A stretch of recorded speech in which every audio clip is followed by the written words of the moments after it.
എന്തിനാണ് വിവാഹം കഴിക്കുന്നത്? നമുക്ക് സന്തോഷമായിട്ട് ജീവിക്കാനാണല്ലേ. അങ്ങനെ സന്തോഷമായിട്ട് ജീവിക്കണമെങ്കിൽ നമുക്കൊരു വാല്യൂ വേണം, നമുക്കൊരു ഐഡന്റിറ്റിയും വേണം.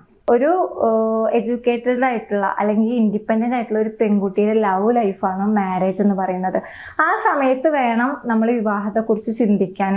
കാരണം 18 വയസ്സാകുമ്പോൾ നമുക്കത് ആവില്ല. അങ്ങനെയുള്ള സാഹചര്യത്തിലാണ് പല സൂയിസൈഡുകളൊക്കെ നടക്കുന്നത്. എന്താന്ന് വെച്ച് കഴിഞ്ഞാൽ ചില ഭർത്താക്കന്മാരെ അടിമയായിട്ടാണ് കാണുക. അവരൊന്നിനും വിടില്ല. നല്ല കഴിവുള്ള കുട്ടികളായിരിക്കും, ചിലപ്പോൾ ഒരു ഡോക്ടർ ആവാനോ എഞ്ചിനീയർ ആവാനോ ഒക്കെ കഴിവുള്ളവരായിരിക്കും. പക്ഷെ അവര് കല്യാണം കഴിഞ്ഞ് കുട്ടികളായി അങ്ങനെ അവരുടെ ലൈഫ് അവിടെ അവർക്ക് വേണ്ടി അവരെ ത്യജിക്കുകയാണ് ചെയ്യുന്നത്. കാരണം വീട്ടിന് വേണ്ടിയിട്ട് അവരുടെ ആഗ്രഹമൊക്കെ ഉപേക്ഷിക്കുകയാണ് ചെയ്യുന്നത്. അപ്പൊ അങ്ങനെ ഒരു അവസ്ഥയിലേക്ക് നമ്മൾ ഒരിക്കലും എത്തിപ്പെടരുത്.